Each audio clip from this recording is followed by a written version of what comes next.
पुढे जाणे. तर आम्ही आता इलो गांगो मंदिराकडे. विघ्नेश दाखव बघू मंदिर गांगोचा. गांगेश्वर देवालय. मंदिराचा दरवाजा बंद असता. ओ बापरे.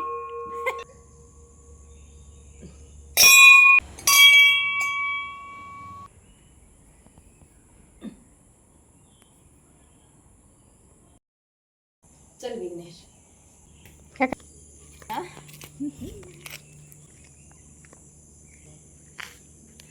देऊळ ना तर शंकराचं स्थान असा, त्याच्यामुळे शंकराक पांढरी फुलं आवडतात. त्याच्यामुळे इकडे सगळी जास्तीत जास्त पांढऱ्या रंगाची जास्वंद लावलेली दिसता.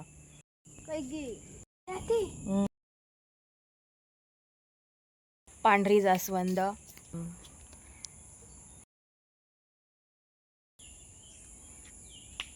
उन्हाळ्यात जरी ह्या एरियात इला तरी मस्त थंडगार हवा येता इकडे, कारण पूर्ण झाडं असत इकडे, व्यवस्थित अशी मोठी मोठी झाडं असत. गांगोची राय असा म्हटला जाता हे का. आम्ही हे का झपकी जास्वंद म्हणतो. भरपूरशी हा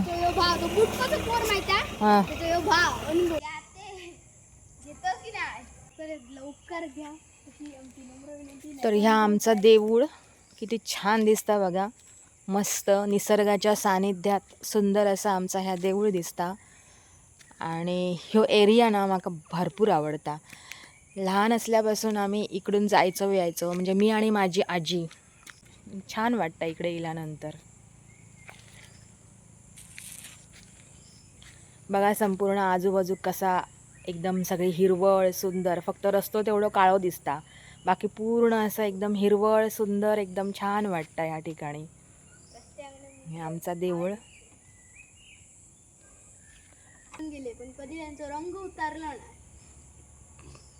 रंग काढतात बाबा दरवर्षी.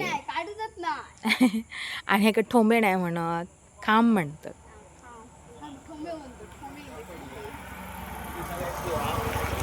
माहिती देता हा, हे खांब म्हणे कधी रंगवत नाही. उन्हाळो पावसाळो इलो तरी म्हणे या खांबांवरचो रंग कधी गेलो नाही, असं त्याचा म्हणणं असा. ह्या आत्ता मका जायसारख्या वाटत नाही, पण घराकडे तर जाऊ खया आता हे सोडून. तर आजचो यो व्हिडिओ मी हयच थांबवतले. आजचो व्हिडिओ जर तुमका आवडलो असेल, म्हणजे नाही आवडायचो असं होचाच नाही. जर व्हिडिओ तुमका आवडलो असेल तर नक्की लाईक करा, शेअर करा, कमेंट करा.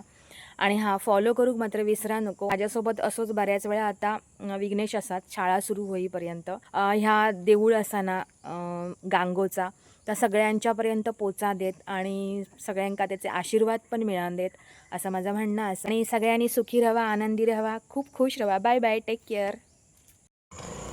हळू, स्लो घे, स्लो घे. विघ्नेश गाडी चालवता आमचो. हां हां, अरे वा, कळला कळला तू काय येता गाडी ती. स्लो है थांबव.